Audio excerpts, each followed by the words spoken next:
Imagine a flavor so exquisite, so unique, and so desirable that it defined the very pinnacle of luxury for the most powerful empire the world had ever known. A flavor that has now vanished from the earth. It is a taste we will never know, a scent we will never smell, a part of our shared culinary history that is lost forever, not by chance, but by a desire so voracious it consumed its object entirely. This was the fate of Silphium. To the ancient Romans, it was a miracle plant, a gift from the gods. It was a delicious seasoning, a cure-all for countless ailments, and most importantly, the ancient world's most effective and sought-after contraceptive. It grew only in a narrow band of coastal Libya, and it was so valuable that it was worth its weight in silver. This is the tragic story of the first species in recorded history that humanity, in its boundless desire, ate into complete and irreversible extinction.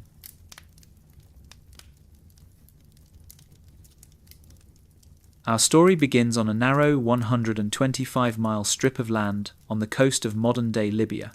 This was the ancient region of Cyrenaica, home to the Greek, and later Roman, city of Cyrene. According to legend, the plant Silphium first appeared miraculously after a black rain had swept the land. It was a strange and robust plant, a type of giant fennel, with a thick, gnarled root, a stalk, and small yellowish flowers that produced distinctive heart-shaped seeds. Every part of the plant was valuable. The stalks were roasted, the roots were eaten fresh, and the leaves were fed to livestock, supposedly making their meat incredibly tender. But the true treasure was the resin, or laser, tapped from its root and stalk. This pungent, aromatic sap was the most prized part, exported across the Mediterranean and beyond. What made Silphium so volatile, and ultimately so doomed, was its mystery. It refused to be cultivated. Pliny the Elder and other Roman writers noted with frustration that all attempts to grow it outside its native habitat failed. It was a wild plant, and it would only grow on its own terms in the specific dry soil and climate of the Cyrenaican plateau. This inability to farm it meant the supply was finite. The entire world's demand for this miracle plant fell upon a single, narrow strip of wild land.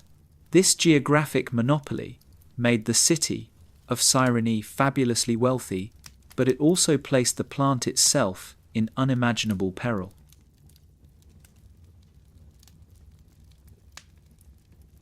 In Rome, Silphium was the ultimate flavour. Its resin, known as laser-picium, was the signature ingredient in the most luxurious dishes. The Roman cookbook of Apicius is filled with recipes requiring it, from sauces for pheasant and flamingo to everyday dishes for those who could afford it. It was said to have a pungent, complex, celery-like or asafoetida-like flavour that, when used sparingly, enhanced every other ingredient. Its uses extended far beyond the kitchen. Silphium was a cornerstone of Roman medicine, a virtual panacea. Pliny the Elder listed dozens of its applications. It was prescribed for coughs, sore throats, fevers, indigestion, warts, snake bites, and even as an antidote to poison. It was the do-everything drug of the ancient world. But its most famous, and likely most valued, property was as the ancient world's most effective oral contraceptive and aphrodisiac. Soranus of Ephesus, a 2nd century Greek physician, wrote explicitly of its use as a contraceptive. The distinctive, heart-shaped seed was so synonymous with this use and with love that it may be the origin of the heart symbol we use to this day. The demand for this property was astronomical. In a world without reliable family planning, a safe and effective oral contraceptive was nothing short of a miracle. This use, more than any other, likely sealed its fate, driving a relentless demand that would soon outstrip the wild plant's ability to regenerate. A flavour, a medicine, a miracle. The Romans didn't just like Silphium, they needed it. They built an entire economy on it.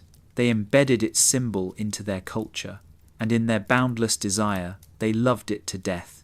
It's a haunting, ancient echo of a very modern story. When we look back at the fate of Silphium, we are forced to ask uncomfortable questions. What do we value so much today that we are blind to its depletion? What miracles of our own world are we, right now, loving to extinction? If these echoes from the past, these quiet, profound stories, are what you seek, I invite you to subscribe to the Dusty Codex.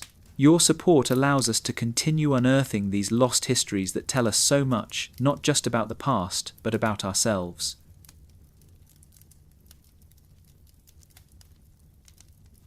The value of Silphium was staggering. The trade was a state-controlled monopoly, first by the Greeks of Cyrene and later by Rome. It was so valuable that Julius Caesar, upon seizing the treasury in 49 BCE, reportedly found over 1,500 pounds of Silphium stored alongside the empire's gold and silver reserves. The plant was Cyrene's economy. Its image was stamped on their currency for centuries, a proud declaration of the source of their wealth. A single stalk was a gift fit for an emperor, and its resin was sold for its weight in silver denarii. This immense value created a relentless, feverish demand.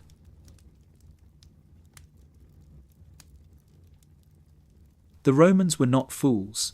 They understood the value of their monopoly. They established strict regulations, fencing off the pastures where Silphium grew and limiting the harvest. But the demand was too great, the profits too high. Smugglers and black market harvesters likely ignored the rules, ripping up plants before they could seed. The limited supply, coupled with relentless over-harvesting, was a death sentence. The plant's population began to shrink. It retreated from the coastal plains, found only in the more inaccessible hills, and then, even there, it grew scarce. Overgrazing by sheep, who also found the plant irresistible, likely destroyed the last remaining seedlings.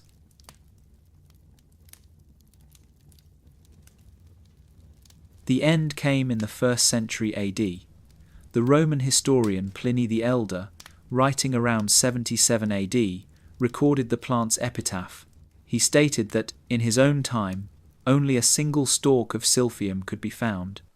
This last, lonely specimen was harvested and presented to the Emperor Nero as a curiosity. After that, silence. Just like that, a plant that had defined a culture's cuisine, medicine, and economy for centuries was gone. Roman chefs turned to asafoetida, a related but far less pleasant-smelling plant from Persia, as a poor substitute. But the true flavour, the true miracle of Silphium, was lost. The story of Silphium is a haunting, cautionary tale. It is the first time in history we can definitively say that human beings, through pure, unchecked demand, drove a species to complete extinction. Today, botanists and historians still search the hills of Libya, hoping that a small, overlooked population might have survived. Some point to Ferula tingitana, a related plant, as a possible descendant, but it lacks the miraculous properties described by the Romans. The Silphium of Cyrene, the miracle plant of the Romans, is gone.